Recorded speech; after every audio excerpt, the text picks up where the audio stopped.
Je connaissais un jeune homme qui avait une vingtaine d'années dans un village voisin du mien. Le village de ce jeune homme avait été cruellement meurtri et endeuillé par une série d'avalanches qui avaient tué énormément d'habitants. Et puis un soir, ce jeune homme se trouvait dans la maison de ses parents et il entend une avalanche terrible tout à côté de sa maison. Et puis il entend des cris perçants, des cris déchirants qui disent « Sauvez-nous, sauvez-nous, venez nous sauver, nous sommes pris sous les avalanches ». D'un bond, il se lève de son lit et il se précipite en bas pour aller porter secours à ces gens. Mais voilà que sa mère avait entendu les cris et l'empêche de passer. Elle bloque la porte. Elle dit « Non, que d'autres aillent les secourir, ce n'est pas toujours nous. Il y a trop de danger dehors, je ne veux pas qu'il y ait un mort de plus. » Mais lui, parce qu'il avait été transpercé par ces cris, il voulait vraiment secourir ces personnes, a bousculé sa mère. Il lui a dit « Si, j'y vais, je ne peux pas les laisser mourir ainsi. » Il sortit et alors, lui-même, sur le chemin, fut pris par une avalanche et il fut tué. Et voilà que 2 jours après sa mort, il vient me visiter la nuit. Et il me dit « Fais dire 3 messes pour moi. Ainsi je serai délivré du purgatoire. » J'ai été prévenir sa famille et ses amis.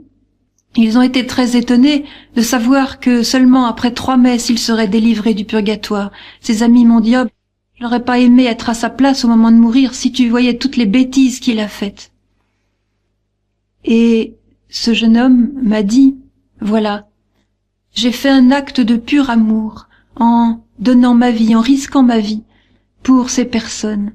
Et c'est grâce à cela que le Seigneur m'a accueilli si vite dans son ciel. Oui, la charité couvre une multitude de péchés. » Il y a quelques mois, j'ai lu avec grand intérêt un livre sur les âmes du purgatoire.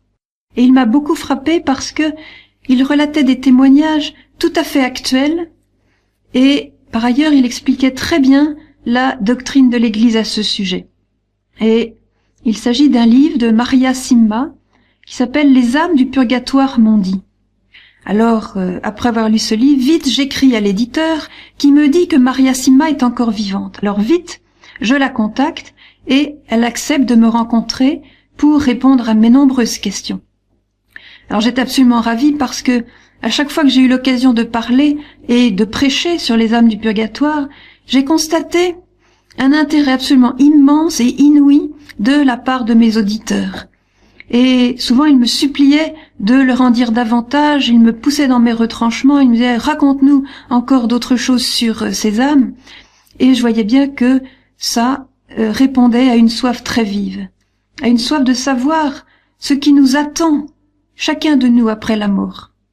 Il faut dire aussi que ces choses ne sont plus guère enseignées dans les paroisses, enfin dans la catéchèse habituelle, dans les aumôneries, nulle part pratiquement.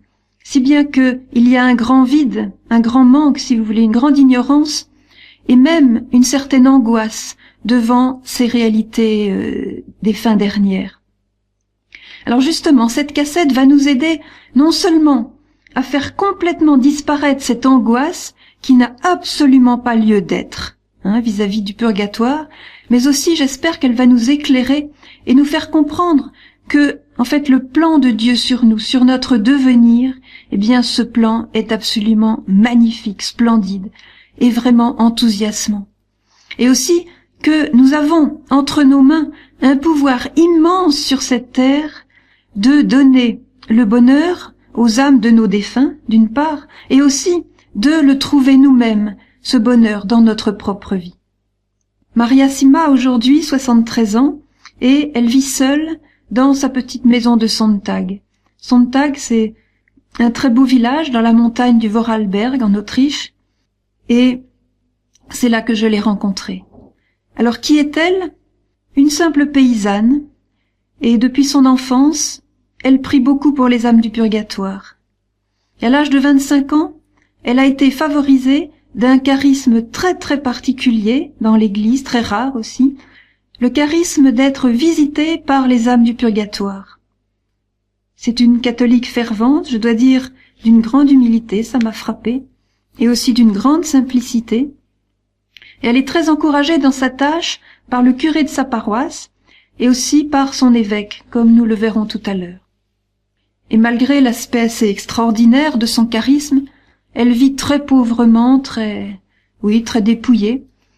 Par exemple, c'est à peine si on avait la place de tourner autour des sièges qu'elle nous avait offerts dans la petite pièce d'accueil où nous avons été. Alors, charisme extraordinaire, oui, mais en fait qui plonge ses racines dans l'Église, dans l'histoire de l'Église, car nombreux sont les saints, canonisés ou non, qui ont exercé ce charisme. Alors je citerai seulement, par exemple, Sainte Gertrude, Sainte Catherine de Gênes, qui a beaucoup écrit là-dessus, Marianne de Jésus, Sainte Marguerite Marie de Parelmonial, qui a eu la vision du Sacré-Cœur, le Saint curé d'Ars aussi, Saint Jean Bosco, la bienheureuse Mariam de Bethléem, etc., etc. On pourrait écrire un livre là-dessus. D'ailleurs, je crois qu'il y en a un. Et quand on se penche attentivement sur les enseignements de ces saints, eh bien, on voit qu'ils disent tous la même chose. Et Maria Simma, de son côté, en fait, ne fait que revivre leurs beaux témoignages. C'est pourquoi je n'ai pas hésité à l'interroger, puisque elle a le mérite de vivre à notre époque, donc elle est joignable. Alors vous doutez que je l'ai abreuvée de questions, j'en ai profité. Alors le problème était qu'elle ne parle pas un seul mot de français. J'ai donc utilisé un interprète, et je vais donc tantôt vous rapporter ces paroles moi-même, tantôt vous faire entendre la traduction de ses réponses avec ses propres paroles en voix off. Et j'ajouterai des commentaires personnels. Voilà, Maria, pouvez-vous maintenant nous raconter comment vous avez été visitée pour la première fois par une âme du purgatoire? Oui, c'était en 40, une nuit, vers 3 ou 4 heures du matin. J'ai entendu quelqu'un aller et venir dans ma chambre. Cela m'a réveillée et j'ai regardé qui pouvait bien être rentré dans ma chambre. Et vous avez eu peur? Non, je suis pas du tout peureuse. Même étant petite enfant, ma mère me disait que j'étais une enfant particulière, parce que je n'avais jamais peur. Ah oui. Et alors cette nuit-là, racontez-nous. Bon, j'ai vu que c'était un étranger. Il allait et venait lentement. Je lui ai dit d'un ton sévère, « Comment es-tu rentré ici? Qu'est-ce que tu as perdu ?» Mais lui continuait à marcher dans la chambre en faisant ses 100 pas et comme s'il n'avait rien entendu. Alors, je lui ai encore demandé, « Qu'est-ce que tu fais ?» Mais comme il ne répondait pas toujours pas, je me suis levée d'un banc et je voulais l'empoigner. Mais je n'ai saisi que de l'air, il n'y avait plus rien. Alors je suis repartie me coucher, mais à nouveau je l'ai entendu aller et venir. Je me suis demandé pourquoi je le voyais, cet homme, et que je ne pouvais pas l'empoigner. Je me suis à nouveau levée pour l'empoigner et l'arrêter de marcher. À nouveau je fonçais dans le vide. J'étais alors perplexe, je me suis recouchée. Il n'est pas revenu, mais je n'ai pas pu me rendormir. Et le lendemain, après la messe, je suis allée voir mon directeur spirituel et je lui ai tout raconté. Il m'a dit, « Si cela recommence, ne demande pas qui es-tu, mais que veux-tu de moi ?» Dans la nuit suivante, l'homme est revenu. C'était bien le même. Et je lui ai demandé, « Que veux-tu de moi ?» Il m'a répondu, « Fais célébrer 3 messes pour moi, et je serai délivré. » Alors, j'ai compris que c'était une âme du purgatoire. Mon père spirituel me l'a confirmé. Il m'a aussi conseillé de ne jamais repousser les âmes du purgatoire, mais d'accepter avec générosité leurs demandes. Et après, les visites ont continué? Oui, pendant quelques années, il venait 3 ou 4 âmes seulement, surtout au mois de novembre. Par la suite, il en est revenu davantage. Et que vous demandent ces âmes? Bon, la plupart du temps, elles demandent de faire dire des messes et d'assister à ces messes. Elles demandent de dire des chapelets et aussi le chemin de croix. Ah oui. Alors maintenant, la vraie question se pose. Le purgatoire, en fait, qu'est-ce que c'est exactement? Eh bien, Je dirais que c'est une invention géniale de la part de Dieu. Alors là, je vais vous donner une image qui vient de moi. Hein. Supposez qu'un jour, une porte s'ouvre et qu'apparaît un être extraordinairement beau, d'une beauté telle que vous n'en avez encore jamais vu sur la terre. Alors vous êtes fasciné, bouleversé par cet être de lumière et de beauté, d'autant plus que cet être vous montre qu'il est fou amoureux de vous et vous ne pouviez pas imaginer avant d'être ainsi aimé. Vous devinez aussi qu'il a un grand désir de vous attirer à lui, de vous étreindre. Et le feu de l'amour qui brûle déjà votre cœur vous pousse bien sûr à vous précipiter dans ses bras. Mais voilà, vous vous rendez compte à ce moment-là que vous ne vous êtes pas lavé depuis des mois et des mois, que vous sentez horriblement mauvais. Vous avez le nez qui coule, vous avez les cheveux gras et tout collés, des grosses taches horribles sur vos vêtements, etc., etc. Alors vous dites non, mais c'est pas possible que je me présente dans cet état. Il faut d'abord que j'aille me laver, prendre une bonne douche, et ensuite vite je reviendrai le voir. Seulement voilà, l'amour qui est né dans votre cœur est si intense, si brûlant, si fort, que ce retard dû à la douche est absolument insupportable.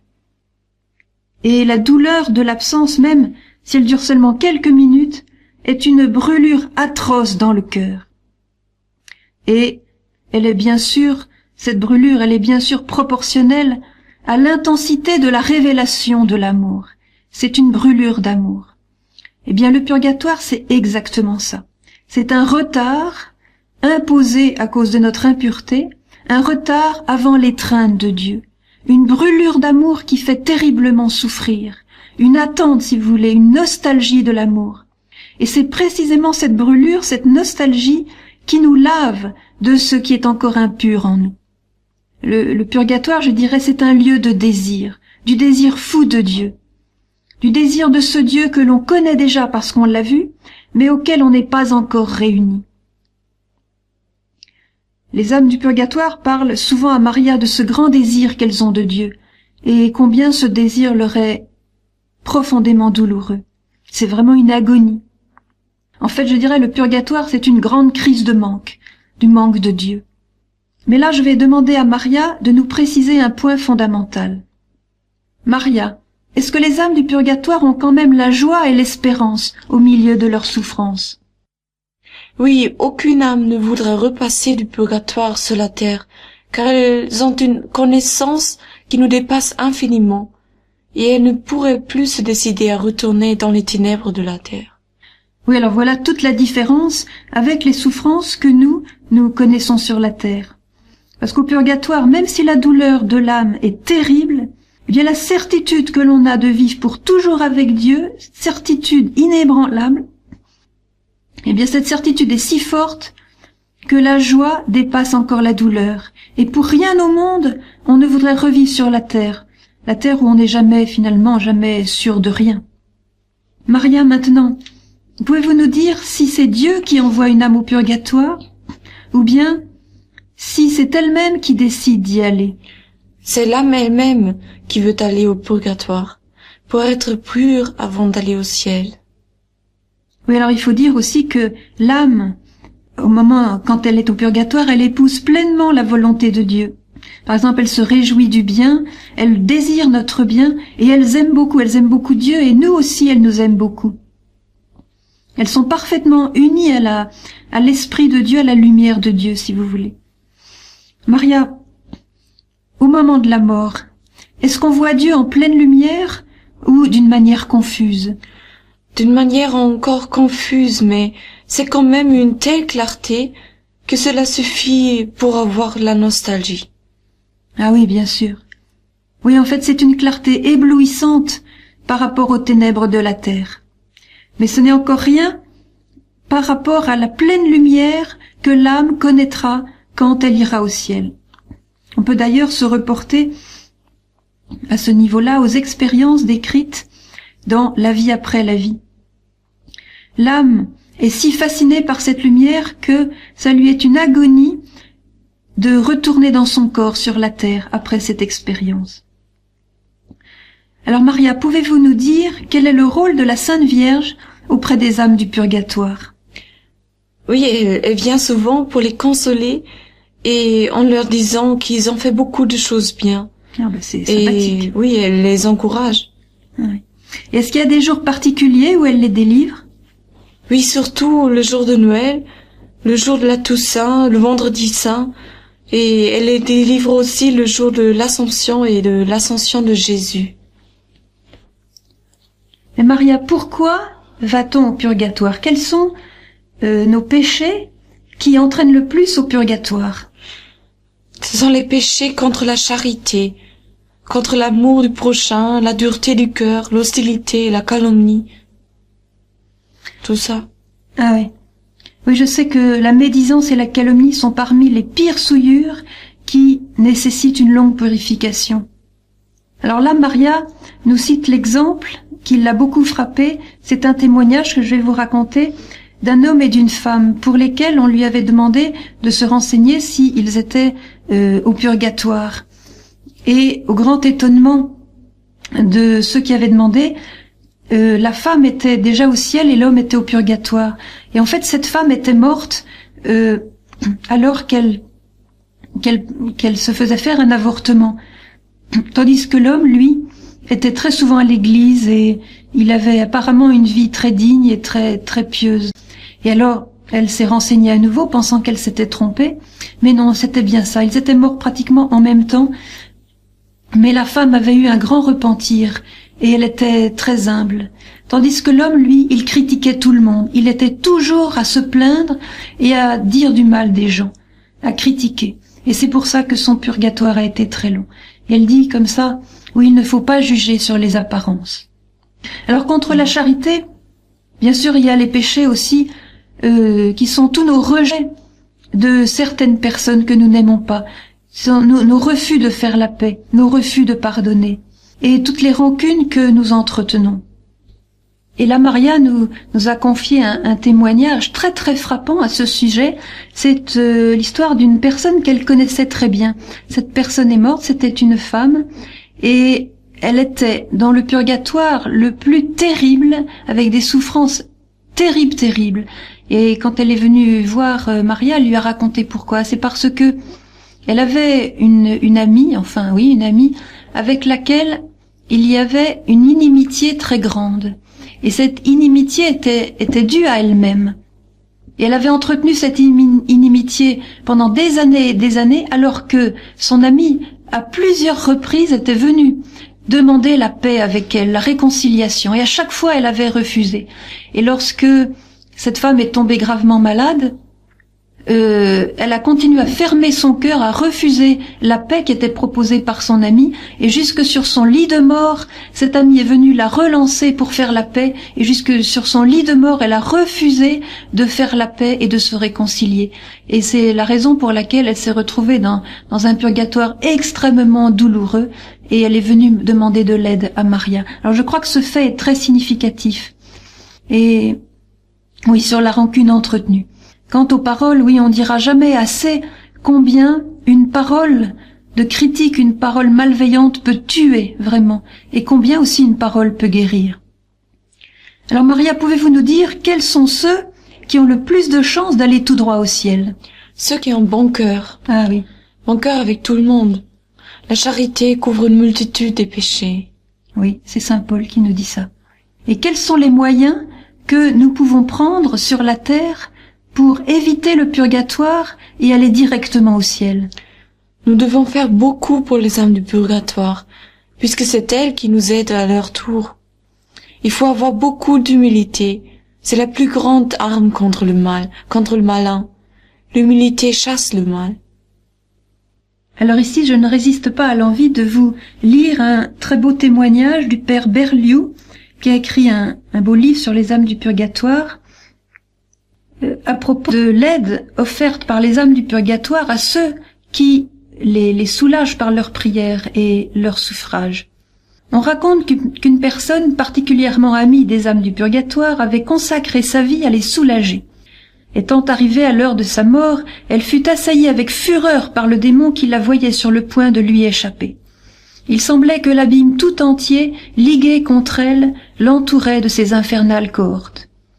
La mourante luttait depuis quelque temps au milieu des plus pénibles efforts, lorsque tout à coup, elle vit entrer dans son appartement une foule de personnages inconnus, mais resplendissants de beauté, qui mirent en fuite le démon, et s'approchant de son lit, lui adressèrent des encouragements et des consolations toutes célestes.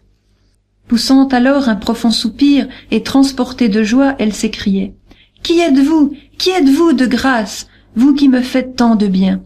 « Nous sommes, répondirent les visiteurs bienfaisants, des habitants du ciel, que votre aide a conduit à la béatitude, et nous venons à notre tour et par reconnaissance vous aider à franchir le seuil de l'éternité et vous tirer de ce lieu d'angoisse pour vous introduire dans les joies de la sainte cité. » À cette parole, un sourire éclaira le visage de la mourante, ses yeux se fermèrent et elle s'endormit dans la paix du Seigneur.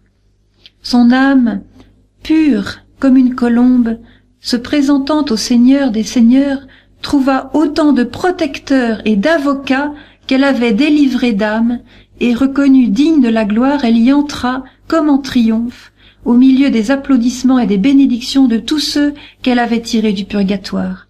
Puissions-nous avoir un jour le même bonheur. Alors il faut dire que les âmes, oui, les âmes délivrées par notre prière, sont extrêmement reconnaissantes. Elles nous aident dans notre vie, c'est très très sensible, je vous conseille vraiment de faire l'expérience, elles nous aident, elles connaissent nos besoins et elles nous obtiennent beaucoup de grâce. Alors Maria, maintenant, je pense au bon larron, en fait, vous savez, le bon larron qui était donc près de Jésus sur la croix, et j'aimerais bien savoir pourquoi, qu'est-ce qu'il a fait pour que Jésus lui promette qu'il serait dès aujourd'hui dans le royaume avec lui. Il a accepté humblement sa souffrance, en disant que c'était justice. Il a encouragé l'autre larron à l'accepter aussi. Il avait la crainte de Dieu, c'est-à-dire qu'il avait l'humilité. Oui, il est important aussi, quand on envisage la mort, de s'abandonner complètement à la volonté du Seigneur.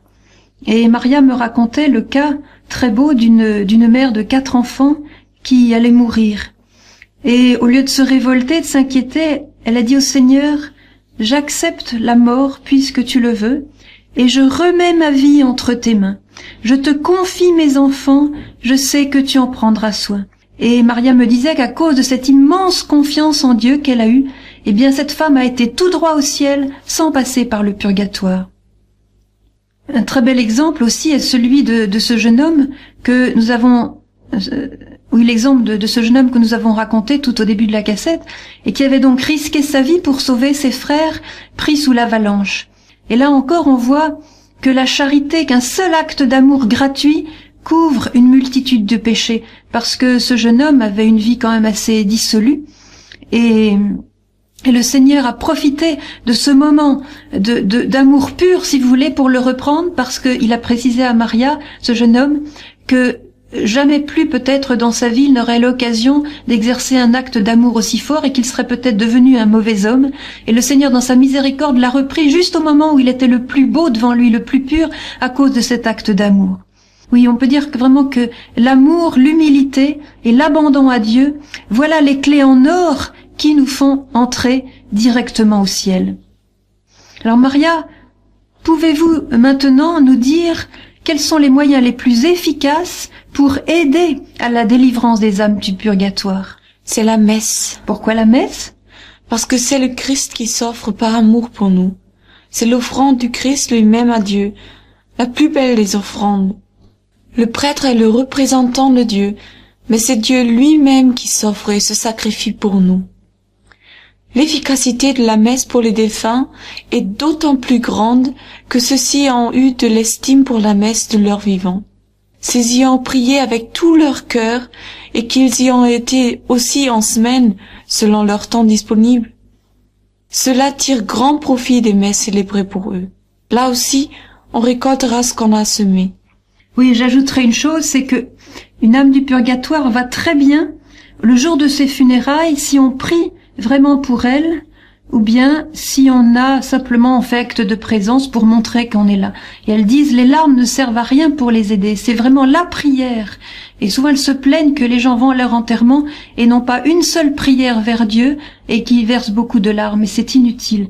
Alors là, je vais vous citer un très très bel exemple donné par le curé d'Ars à ses paroissiens, à propos de la messe justement. Mes enfants, un bon prêtre avait eu le malheur de perdre un ami qu'il chérissait tendrement. Aussi priait-il beaucoup pour le repos de son âme. Un jour, Dieu lui fit connaître qu'il était en purgatoire et qu'il souffrait horriblement. Ce saint prêtre ne crut rien faire de mieux que d'offrir le saint sacrifice de la messe pour son cher défunt. Au moment de la consécration, il prit l'hostie entre ses doigts et dit « Père saint et éternel, faisons un échange. Vous tenez l'âme de mon ami qui est en purgatoire, et moi je tiens le corps de votre fils qui est entre mes mains. Eh bien, Père bon et miséricordieux, délivrez mon ami, et je vous offre votre fils avec tous les mérites de sa mort et de sa passion. » Sa demande fut exaucée. En effet, au moment de l'élévation, il vit l'âme de son ami toute rayonnante de gloire qui montait au ciel. Dieu avait accepté l'échange. « Eh bien, mes enfants, ajoutait le curé d'Ars, quand nous voulons délivrer du purgatoire une âme qui nous est chère, faisons de même. Offrons à Dieu par le saint sacrifice son bien-aimé Fils, avec tous les mérites de sa mort et de sa passion. Il ne pourra rien nous refuser. » Il y a un autre moyen très très puissant pour aider les âmes du purgatoire, c'est bien sûr l'offrande de notre souffrance, nos pénitences, et alors la souffrance volontaire, comme c'est le cas de la pénitence, le jeûne, les privations, etc., et bien sûr la souffrance involontaire, comme la maladie, le deuil, etc. Alors Maria, vous-même, vous avez été invitée à de nombreuses reprises à souffrir pour les âmes du purgatoire, afin de les délivrer. Pouvez-vous nous dire ce que vous avez vécu et éprouvé à ces moments-là? La première fois, une âme m'a demandé si je voulais bien souffrir pendant 3 heures dans mon corps pour elle, et qu'après je pourrais reprendre mon travail. Je me suis dit, si tout sera fini au bout de 3 heures, je veux bien accepter. Pendant ces 3 heures, j'ai eu l'impression que cela durait plutôt 3 jours, tellement c'était douloureux. Mais à la fin, j'ai regardé ma montre et j'ai vu que cela n'avait duré que 3 heures. L'âme m'a dit qu'en acceptant cette souffrance avec amour pendant 3 heures, je lui avais épargné 20 ans de purgatoire. Ah oui, mais pourquoi avez-vous souffert seulement 3 heures pour éviter 20 ans de purgatoire? Qu'est-ce que vos souffrances avaient de plus? Bon, c'est parce que les souffrances sur la terre n'ont pas la même valeur. Sur la terre, quand on souffre, on peut grandir dans l'amour, on peut gagner des mérites. Et ce qui n'est pas le cas dans les souffrances du purgatoire. Au purgatoire, les souffrances servent seulement à nous purifier du péché. Sur la terre, on a toutes les grâces. On a la liberté de choisir.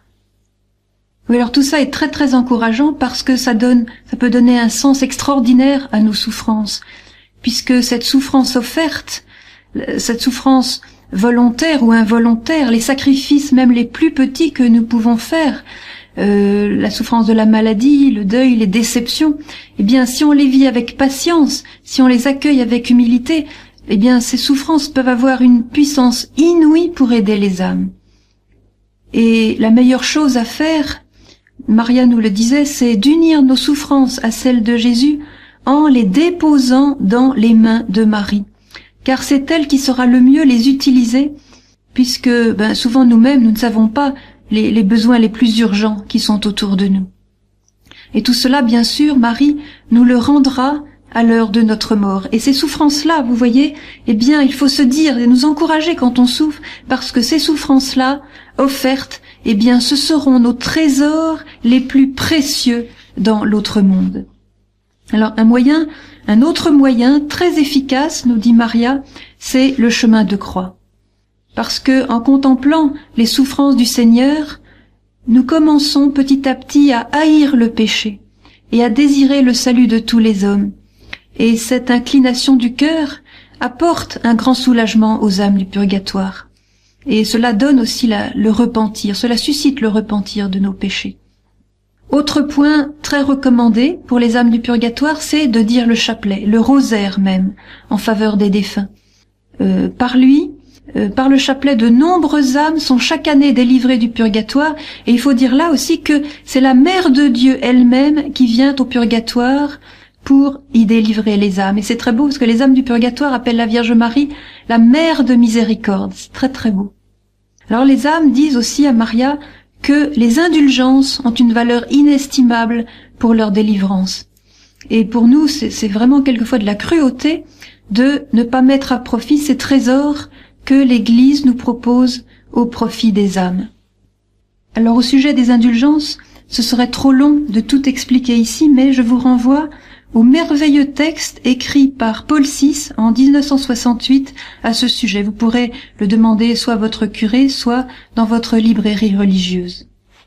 Alors, bien sûr, on peut dire que le moyen, un grand moyen efficace pour les âmes du purgatoire, c'est la prière en général, toute forme de prière.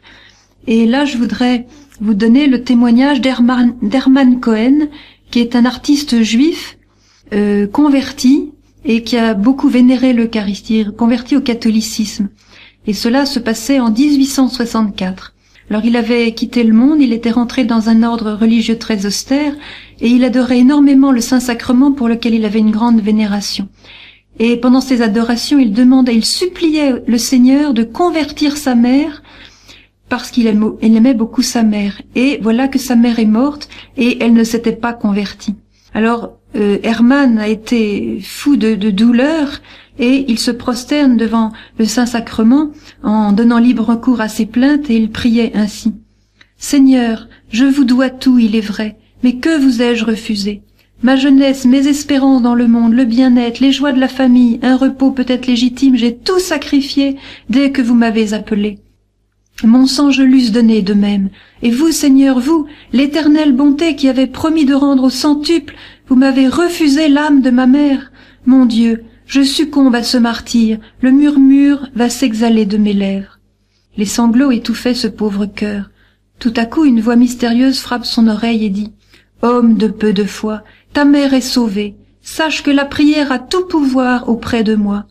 J'ai recueilli toutes celles que tu m'as adressées pour ta mère, et ma providence lui en a tenu compte à son heure dernière.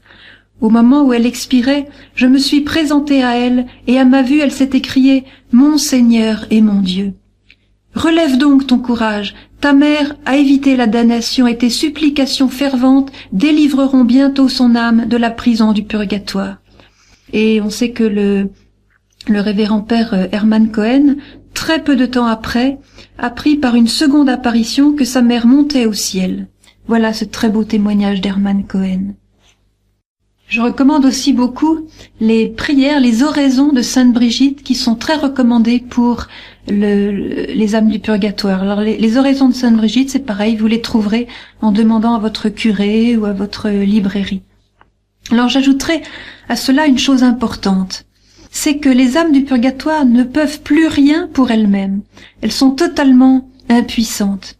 Et si les vivants ne prient pas pour elles, elles sont totalement délaissées. C'est pour ça que c'est important de réaliser le pouvoir immense, le pouvoir incroyable que chacun de nous a entre les mains comme du feu pour délivrer et soulager ces âmes qui souffrent.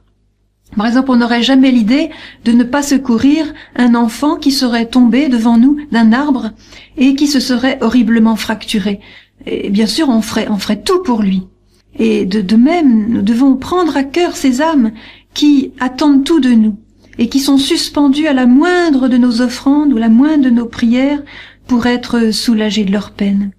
Et c'est peut-être la manière la plus belle d'exercer la charité. Je pense par exemple au bon samaritain dans l'Évangile vis-à-vis de l'homme qui est à moitié mort au bord de la route et qui sans doute baignait dans son sang. Eh bien cet homme dépendait complètement du bon cœur d'un passant. Mais Maria, pourquoi ne peut-on plus gagner de mérite au purgatoire alors qu'on le peut encore sur la terre? Parce qu'au moment de la mort, les mérites sont terminés. Tant qu'on est vivant sur la terre, on peut réparer le mal qu'on a fait avant. Les âmes du purgatoire nous envient de cette possibilité. Même les anges sont jaloux de nous, car nous avons la possibilité de grandir tant que nous sommes sur la terre. Mais souvent, l'apparition de la souffrance dans nos vies nous révolte, et nous avons du mal à l'accepter, à bien la vivre. Alors comment vivre la souffrance pour que elle puisse porter du fruit? Les souffrances sont la preuve la plus grande de l'amour de Dieu. Et si on les offre bien, elles peuvent gagner beaucoup d'âmes. Mais comment faire pour accueillir la souffrance comme un cadeau? Vous dites que c'est un cadeau, et non pas comme une punition, comme souvent on le fait, ou même quelquefois un châtiment. Il faut tout donner à la Sainte Vierge, car c'est elle qui sait le mieux qui a besoin de telle ou telle offrande de souffrance pour être sauvé. Alors ici, à propos de la souffrance, je voudrais citer un témoignage que Maria nous a raconté. Ça se passait en 1954, et une série d'avalanches très meurtrières avait déferlé sur un village voisin de celui de Maria. Et puis, on avait su que plus tard, d'autres avalanches avaient déferlé et elles avaient été arrêtées d'une manière tout à fait miraculeuse avant le village, de sorte qu'il n'y avait eu aucun dégât. Et les âmes ont appris, oui, dans ce village, il y avait une femme qui était morte et qui, pendant 30 ans, avait été malade, et elle était très très mal soignée, elle avait souffert énormément pendant 30 ans. Et elle avait offert toutes ses souffrances pour le bien de sa commune. Et les âmes ont appris à Maria que c'était grâce à l'offrande de cette femme qui avait été malade pendant 30 ans que le village avait été épargné par les avalanches. Et elle avait donc offert ses souffrances, et elle les avait supportées avec patience, et Maria nous dit que si elle avait eu la santé, elle n'aurait pas pu ainsi protéger le village. Elle nous dit, par la souffrance supportée avec patience, on sauve plus d'âmes que par la prière. Ne regardons pas toujours la souffrance comme une punition. Elle peut être acceptée comme expiation non seulement pour nous-mêmes, mais avant tout pour d'autres. Le Christ était l'innocence même, et c'est lui qui a souffert le plus pour l'expiation de nos péchés. Ce n'est qu'au ciel que nous saurons tout ce que nous avons obtenu par la souffrance supportée avec patience, en union avec les souffrances du Christ. Et Maria, est-ce qu'il y a de la révolte de la part des âmes du purgatoire devant leurs souffrances? Non, elles veulent se purifier. Elles comprennent que cela est nécessaire. Ah oui. Et quel est le rôle alors de la contrition ou du repentir au moment de la mort? La contrition est très importante. Les péchés sont remus en tout cas, mais il reste les conséquences des péchés. Si l'on veut obtenir une indulgence plénière au moment de la mort, donc ça veut dire aller tout droit au ciel, il faut que l'âme soit libre de tout attachement. Alors ici, je voudrais donner un témoignage très significatif que nous a raconté Maria. On lui avait demandé de se renseigner sur une femme que sa parenté croyait perdue, parce qu'elle avait une vie épouvantable, une très très mauvaise vie, et jusqu'au cou dans le péché, elle en rajoutait, enfin c'était terrible. Et voilà qu'elle a eu un accident, elle est tombée du train et cet accident l'a tuée.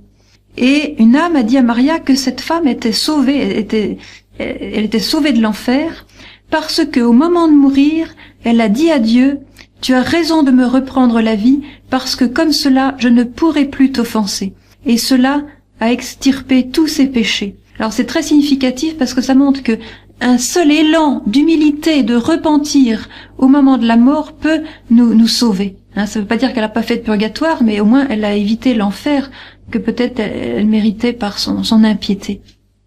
Alors, Maria, je voudrais vous demander maintenant, au moment de la mort, est-ce qu'il y a un temps où l'âme a encore la possibilité de se tourner vers Dieu, même après une vie de péché, avant d'entrer dans son éternité? Un temps, si vous voulez, entre la mort apparente et la mort réelle.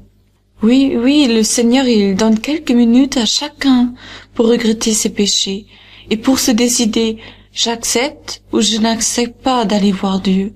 Là, on voit le film de sa vie. Moi, je connais un homme qui croyait aux préceptes de l'Église, mais pas à la vie éternelle. Et un jour, il est tombé gravement malade, il a sombré dans le coma, et il s'est vu alors dans une chambre avec un tableau sur lequel toutes ses œuvres étaient écrites, les bonnes et les mauvaises. Puis le tableau, il a disparu, aussi que les murs de cette chambre, et c'était infiniment beau. Puis il s'est réveillé de son coma et il a décidé de changer sa vie. Ah oui, alors ça ressemble beaucoup au témoignage de la vie après la vie, cette expérience de la lumière et ce retour donc sur la terre. Mais ces personnes-là ne peuvent plus vivre après comme ils ont vécu avant de voir cette lumière.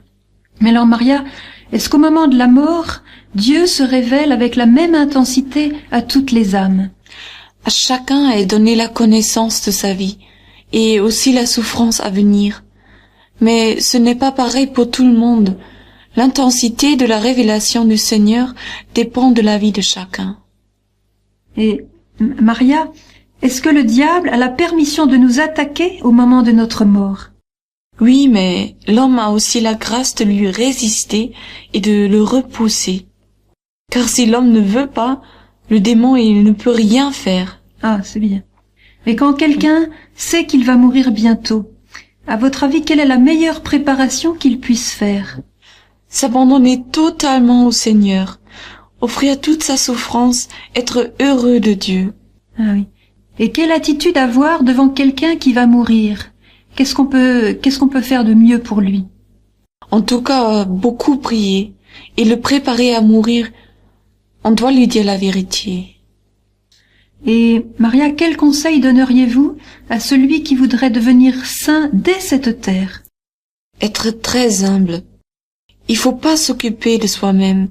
C'est l'orgueil qui est le piège le plus fort du malin. Et Maria, pouvez-vous nous dire, est-ce qu'on peut demander au Seigneur de faire son purgatoire sur la terre pour ne pas avoir à le faire après la mort? Ah oui, je connaissais un prêtre et une jeune fille qui étaient tous les deux malades à l'hôpital. Et la jeune fille disait au prêtre qu'elle demandait au Seigneur de pouvoir souffrir sur la terre autant que nécessaire pour aller tout droit au ciel. Et le prêtre, lui, il a répondu que lui-même, il n'osait pas demander cela. Et il y avait près d'eux une religieuse qui avait entendu toute la conversation. Et puis la jeune fille, elle est morte, la première, et le prêtre, lui aussi, il est mort plus tard. Et ce prêtre est apparu à la religieuse en lui disant « Si j'avais eu la même confiance que cette jeune fille, moi aussi je serais allé directement au ciel. » Merci pour ce beau témoignage, Maria. Alors ici, Maria nous demande 5 minutes de break parce qu'elle doit aller donner à manger à ses poules. Voilà. Nous la retrouvons maintenant et nous continuons nos questions. Maria, y a-t-il des différences de degrés au purgatoire? Ah oui, il y a une grande différence de degré dans la souffrance morale. Chaque âme a une souffrance unique qui lui est propre. Des milliers de degrés. Ah oui. Et est-ce que les âmes du purgatoire savent ce qui va arriver dans le monde? Oui, pas tout, mais beaucoup de choses. Et est-ce que ces âmes vous disent ce qui va arriver quelquefois? Elles disent simplement qu'il y a quelque chose devant la porte, mais elles ne disent pas quoi. Elles disent simplement ce qui est nécessaire pour la conversion des hommes. Ah, d'accord. Et Maria, est-ce que les souffrances du purgatoire sont plus pénibles que celles que les plus pénibles souffrances sur la terre? Oui, mais d'une manière symbolique. Ça fait plus mal dans l'âme. Oui, c'est peut-être difficile à décrire, bien sûr. Mais est-ce que Jésus lui-même vient au purgatoire? Jamais une âme me l'a dit. C'est la mère de Dieu qui vient. Une fois, j'ai demandé à une âme du purgatoire si elle devait elle-même chercher l'âme pour laquelle je demande un renseignement. Elle m'a répondu que non, c'est la mère de miséricorde qui nous dit ce qu'il en est. Les saints non plus ne viennent pas au purgatoire. Mais par contre, les anges sont là, Saint Michel, et chaque âme a son ange gardien avec elle. Oh, super! Les anges sont avec nous. Mais qu'est-ce qu'ils font, les anges, au purgatoire? Ils soulagent et ils consolent. Les âmes peuvent les voir même. Extraordinaire. Oh, mais alors, Maria, si ça continue, vous allez presque me donner envie d'aller au purgatoire avec vos histoires d'anges et tout ça. Autre question. Vous savez, beaucoup de gens à l'heure actuelle croient à la réincarnation. Alors, que vous disent les âmes à ce sujet? Les âmes disent que Dieu nous donne une seule vie.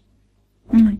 Mais certains disent qu'avec une seule vie, ce n'est pas assez pour connaître Dieu et pour avoir le temps de se convertir vraiment, et que ce n'est pas juste. Alors que leur répondez-vous? Tous les hommes ont une foi intérieure. Même s'ils ne pratiquent pas, ils reconnaissent implicitement Dieu. Quelqu'un qui ne croit pas, ça n'existe pas. Chaque homme a une conscience pour reconnaître le bien et le mal, une conscience donnée par Dieu, et une connaissance intérieure à différents degrés, bien sûr, mais il sait discerner le bien et le mal. Avec cette conscience, chacun peut devenir bienheureux. Oui, et que deviennent les personnes qui se sont suicidées? Est-ce que vous avez déjà été visité par des personnes comme ça? Jusqu'à présent, je n'ai jamais rencontré le cas d'un suicidé qui se soit perdu. Cela ne veut pas dire, bien sûr, que ça n'existe pas, mais bien souvent les âmes me disent que les plus coupables sont ceux qui les ont entourés, lorsque ils ont été négligents ou qu'ils ont répandu des calomnies. Oui. Et là, Maria m'expliquait aussi, est-ce que, je posais la question, est-ce que ces personnes regrettent de s'être suicidées? Et oui, Maria me disait que oui, mais que souvent c'était maladif le suicide. Mais elle le regrette parce que, comme elle voit les choses dans la lumière de Dieu, ces âmes comprennent d'un seul coup toutes les grâces qui leur étaient réservées pendant le temps qu'il leur restait encore à vivre. Et elle voit ce temps qui leur restait, ça quelquefois des mois ou des années. Et toutes les âmes aussi, elle voit toutes les âmes qu'elles auraient pu aider en offrant ce reste de vie à Dieu. Et ce qui leur fait le plus mal dans l'histoire, c'est de voir le bien qu'elles n'ont pas pu faire, qu'elles auraient pu faire, mais qu'elles n'ont pas fait en abrégeant leur vie. Mais bien sûr, souvent, si la cause est une maladie, c'est le Seigneur, bien sûr, en tient compte. Mais Maria, avez-vous été visitée par des personnes qui s'étaient autodétruites par la drogue, par une overdose, par exemple? Oui, ils ne se sentent pas perdus. Ça dépend des causes de la drogue, mais ils doivent souffrir au purgatoire. Mais moi, si je vous dis par exemple, je souffre trop dans mon corps, dans mon cœur, c'est trop dur pour moi, et je voudrais mourir, que puis-je faire? Ah oui, cela c'est très fréquent. Je dirais, mon Dieu, je peux offrir cette souffrance pour sauver des âmes. Cela redonnera la foi et le courage. Mais plus personne ne dit cela aujourd'hui.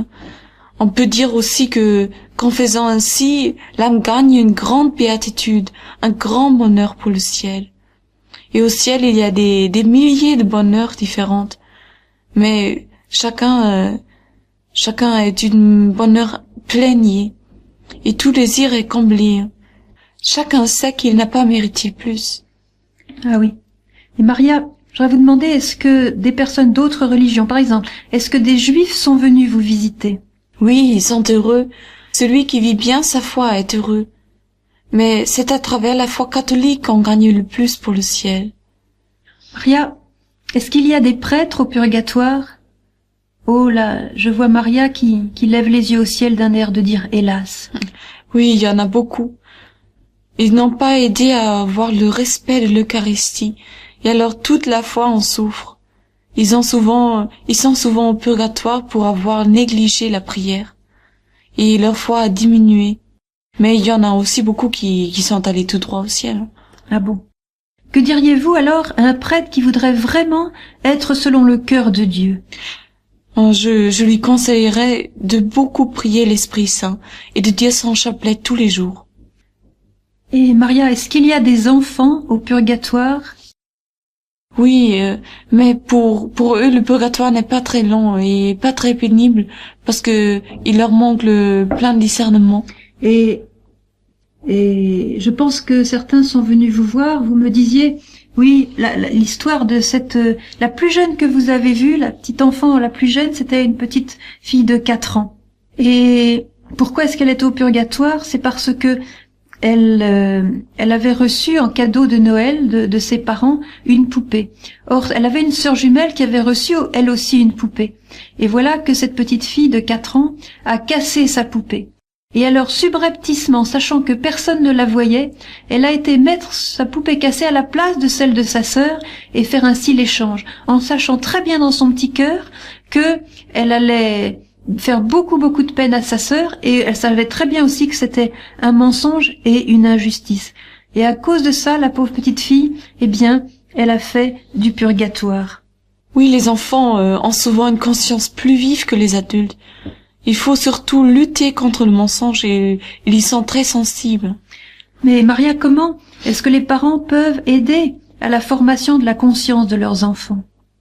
Tout d'abord par le bon exemple, c'est le plus important.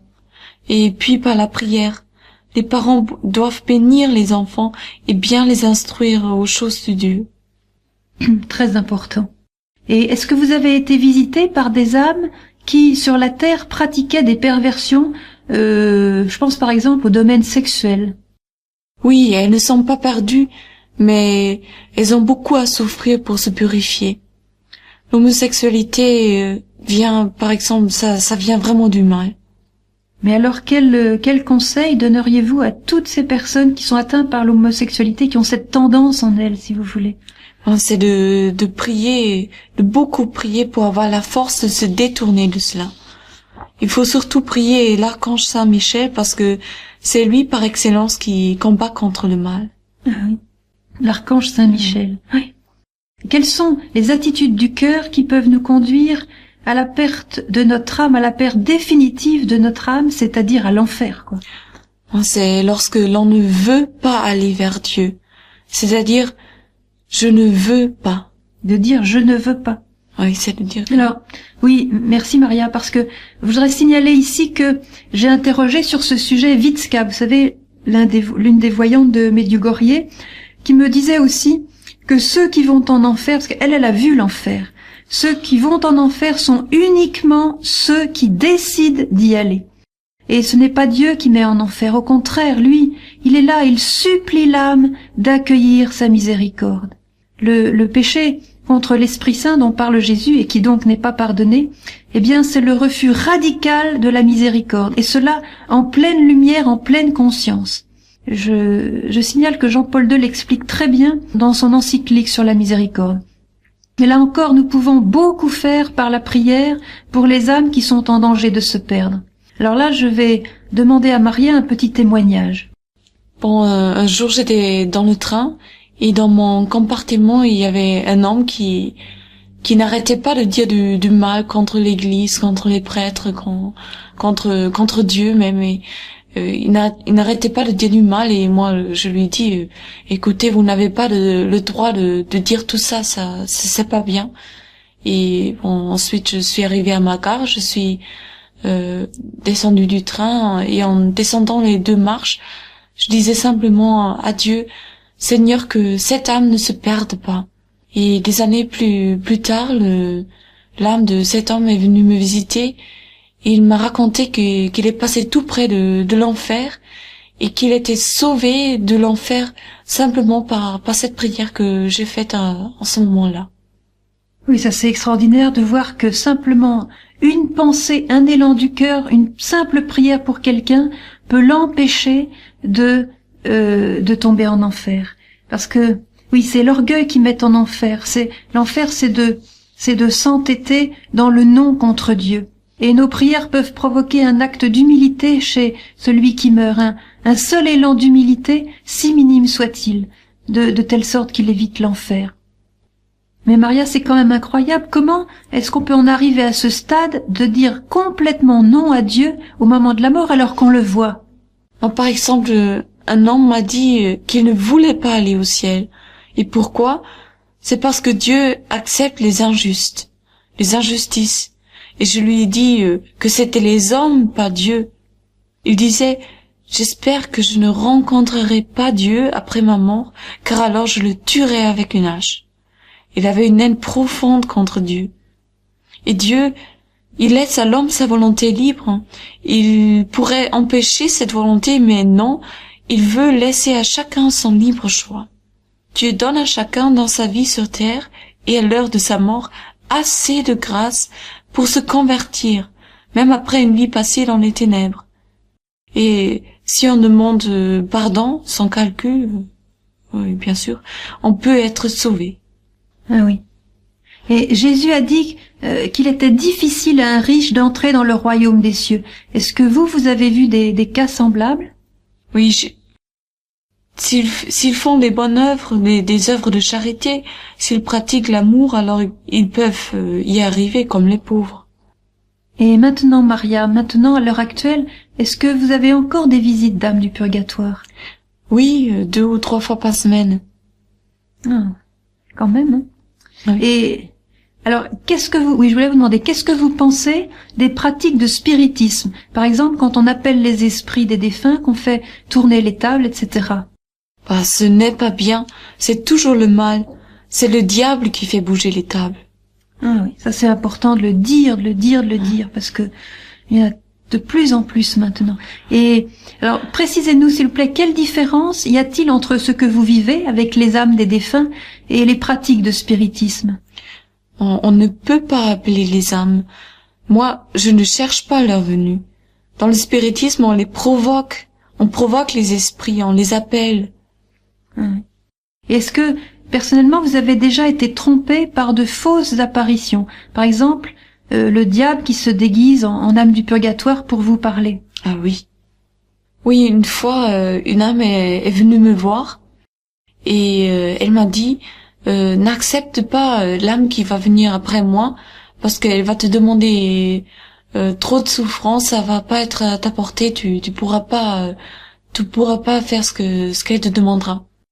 Alors j'étais troublée parce que je me souvenais de ce que m'avait dit mon curé. Il m'avait dit qu'il fallait que j'accepte chaque âme avec générosité et j'étais vraiment éprouvée dans l'obéissance. Alors d'un coup je me suis dit mais est-ce que ça serait pas le démon qui est devant moi et pas une âme de purgatoire, hein, le démon qui s'est déguisé? Alors j'ai dit à cette âme si tu es le démon, va-t'en. Et en ce moment-là, il a poussé un grand cri et il est parti. Et effectivement, l'âme qui venait après lui, c'était une âme qui avait vraiment besoin de mon aide, c'était vraiment important qu'elle venait me voir et que je l'écoutais. Et quand le diable apparaît, est-ce que l'eau bénite le fait toujours partir? Oui. Maintenant, Maria, vous êtes très connue, surtout en Allemagne, en Autriche, mais aussi dans toute l'Europe, aussi grâce à vos conférences et à votre livre. Mais au départ, vous étiez quand même très très cachée. Comment est-ce que du jour au lendemain, les gens ont reconnu que votre expérience surnaturelle était authentique? C'était lorsque les âmes ont demandé de prévenir leur famille afin qu'ils rendent un bien mal acquis. Ils ont vu que ce que je disais, c'était vrai. Oui, alors là, Maria m'a raconté plusieurs témoignages qu'il serait trop long de citer, mais à plusieurs reprises, des âmes sont venues la trouver pour lui dire « va dans ma famille, dans tel village », et ce village, elle ne le connaissait pas, dire à mon père, à mon fils, à mon frère, de rendre telle propriété, telle somme d'argent qui a été mal acquis par moi, et je serai délivrée du purgatoire quand ce bien sera rendu. Alors Maria avait tous les détails du champ, de la somme d'argent, de la propriété dont il était question, et les familles étaient bouleversées de voir qu'elle connaissait tous ces détails, parce que même quelquefois les familles n'étaient pas au courant que ce bien avait été mal acquis par leurs parents. Et c'est de ce fait-là que Maria a commencé à être très connue. Maria, y a-t-il une reconnaissance officielle de l'Église devant ce charisme particulier que vous pratiquez envers les âmes du purgatoire et aussi envers ceux qui sont touchés par votre apostolat? Mon évêque, il m'a dit que tant qu'il n'y a pas de faute théologique, je dois continuer. Et il est d'accord. Le curé de ma paroisse, qui est aussi mon guide spirituel, confirme aussi ces choses. Mais je vais vous poser une question peut-être indiscrète, mais vous avez tellement fait pour les âmes du purgatoire que sûrement, quand vous mourrez à votre tour, des milliers d'âmes vous feront une escorte jusqu'au ciel. Vous n'aurez certainement pas à passer par le purgatoire, j'imagine. Je ne crois pas que j'irai au ciel sans purgatoire parce que j'ai eu plus de lumière, plus de connaissances et donc mes fautes sont plus graves. Mais j'espère quand même que les âmes m'aideront à monter au ciel. Certainement. Et Maria, est-ce que vous êtes contente d'avoir ce charisme ou bien est-ce que cela est pesant et pénible pour vous, toutes ces demandes continuelles de la part des âmes? Non, je ne me plains pas de la difficulté. parce que je sais que je peux leur aider beaucoup et je peux aider beaucoup d'âmes et je suis heureuse de le faire. Maria, je vous remercie beaucoup, beaucoup de la part de tous ceux qui nous écoutent pour ce très beau témoignage que vous nous avez donné et toutes ces questions auxquelles vous avez bien voulu répondre, mais j'en ajouterai une petite dernière, c'est est-ce que, pour que nous vous connaissions mieux, est-ce que vous auriez la bonté de nous raconter en 2 mots votre vie? Bon, je voulais rentrer au couvent déjà toute petite, mais maman me disait d'attendre d'avoir 20 ans d'abord. Et je ne voulais pas me marier. Maman me parlait beaucoup des âmes du purgatoire, et déjà à l'école, ces âmes m'ont beaucoup aidée. Alors je me disais que je devais tout faire pour elles. Après l'école, je pensais aller au couvent. Alors je suis rentrée chez les sœurs du Cœur de Jésus, mais elles m'ont dit que j'étais trop faible de santé pour rester chez elles. Étant enfant, j'avais eu une pneumonie et une pleurésie. Et la supérieure m'a confirmé ma vocation religieuse, mais elle m'a conseillé d'entrer dans un ordre plus facile et d'attendre quelques années. Et moi, je voulais surtout un ordre cloîtré et tout de suite. Mais après deux nouveaux essais, la conclusion était la même. J'étais trop faible de santé. Alors, je me suis dit qu'entrer au couvent, ça n'était pas la volonté du Seigneur sur moi.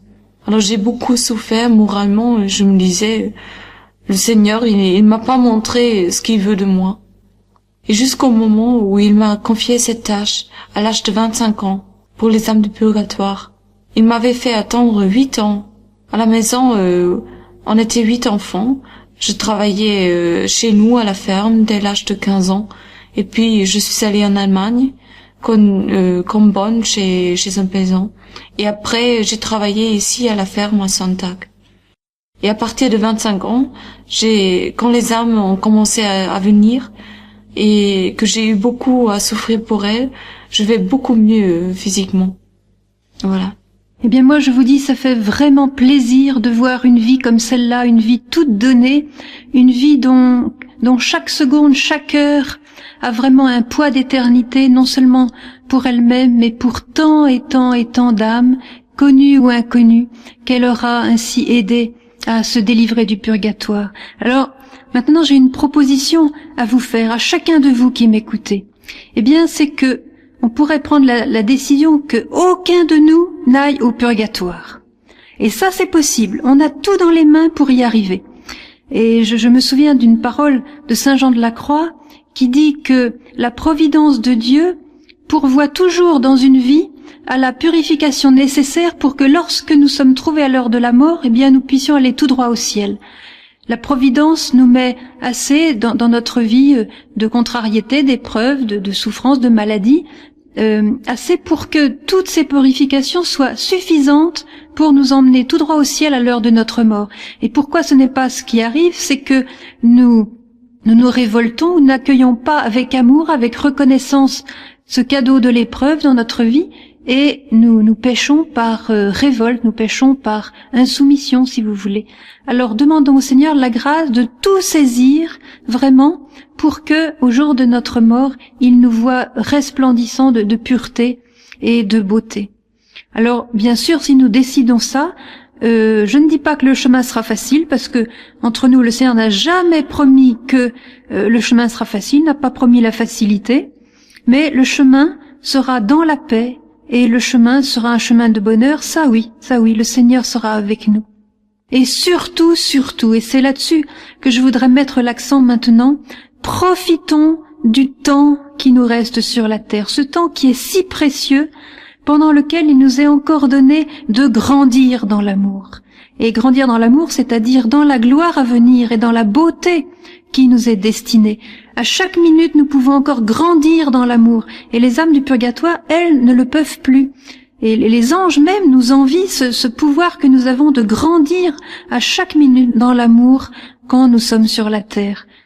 Et chaque acte d'amour que nous offrirons au Seigneur, chaque petit renoncement, chaque petit jeûne, chaque petite privation, chaque petit lutte contre nos tendances, nos défauts, ou chaque petit pardon à nos ennemis, enfin toutes les petites choses que nous pourrons offrir ainsi, eh bien sera pour nous plus tard une parure, un bijou, un trésor véritable pour l'éternité. Alors saisissons chaque occasion d'être aussi beau que Dieu nous désire déjà dans sa préscience. Et oui, si on voyait en pleine lumière la splendeur d'une âme pure, la splendeur d'une âme qui est purifiée, eh bien, on en pleurerait de joie, d'émerveillement tellement c'est beau. C'est une âme humaine, c'est quelque chose de splendide devant Dieu. C'est pour ça que Dieu nous désire parfaitement purs, parfaitement. Et ce n'est pas parce que nous serons impeccables dans nos voies que nous serons purs. Non, c'est parce que nous aurons le repentir de nos péchés et que nous serons humbles. Vous voyez, ça c'est très différent. Les saints ne sont pas des gens impeccables, mais sont ceux qui se relèvent et qui demandent pardon à chaque fois qu'ils tombent. C'est très différent. Alors saisissons-nous aussi de tous ces merveilleux moyens que le Seigneur met entre nos mains pour aider les âmes qui attendent encore de posséder Dieu et qui languissent devant ce Dieu splendide qu'elles ont déjà entreaperçu et qu'elles désirent de tout leur cœur. Et n'oublions pas non plus que la prière des enfants a une puissance immense sur le cœur de Dieu. Alors apprenons-leur à prier. Je me souviens d'une petite fille, je lui avais dit, tiens maintenant, je lui avais parlé des âmes du purgatoire, et je lui dis maintenant, tu vas prier pour les âmes, tu vois, de ta famille, tous ces amis qui sont déjà morts. Alors, est-ce que tu veux bien aller devant Jésus pour lui demander? Alors, elle a été devant Jésus, puis 5 minutes après, elle est revenue, et je lui dis, alors, qu'est-ce que tu as demandé au Seigneur? Ben, moi, j'ai demandé au Seigneur qui délivre toutes les âmes du purgatoire. Et ça m'a fait craquer parce que je me dis, cette petite, moi j'étais mesquine dans ma demande, mais elle a tout de suite compris ce qu'il fallait demander. Et les enfants ont ce sens vraiment, et ils sont très très puissants sur le cœur de Dieu. Je voulais dire aussi que les retraités, qui bien souvent ont du temps libre, eh bien s'ils allaient souvent à la messe, quotidiennement à la messe, quel trésor de grâce ils accumuleraient, non seulement pour eux-mêmes, mais pour leurs défunts et pour des milliers et des milliers d'âmes. La valeur d'une seule messe, si on se rendait compte. Et alors que de richesses on peut gaspiller par notre ignorance, notre indifférence, ou tout simplement notre paresse. Alors que nous avons le pouvoir dans les mains de sauver nos frères, avec le Sauveur lui-même, avec Jésus, notre Rédempteur. Oui, cœur divin de Jésus, accorde-moi la grâce de vivre toujours selon ta volonté, aussi bien aux heures les plus belles, les plus joyeuses de ma vie, les plus importantes, que dans les moments difficiles. Accorde-moi d'être toujours prête pour ma dernière heure. Donne-moi le courage de tout donner pour ton amour, même ma vie s'il le faut. Ô Jésus, par ta sainte et douloureuse passion, fais que ta venue à l'heure de ma mort me trouve éveillé en bon serviteur, avec un vrai repentir, une bonne confession, et muni des derniers sacrements. Ô Seigneur, ne m'abandonne pas dans mon dernier combat sur cette terre, lorsque j'aurai à lutter contre Satan, en fureur peut-être. Que ta sainte mère, la mère de miséricorde, que Saint Michel et les anges m'assistent et me protègent contre toutes les tentations à l'heure où je devrai quitter ce monde. Puisse-t-il alors me consoler et me fortifier dans mes douleurs. Accorde-moi, Seigneur, à cette heure-là, une foi vive, une ferme confiance, un amour ardent et une grande patience. Fais que je me remette pleinement, conscient, entre tes mains, et que je m'abandonne comme un petit enfant dans ta sainte paix. Dans ton infinie bonté et ta grande miséricorde, ô Jésus, souviens-toi de moi. Amen.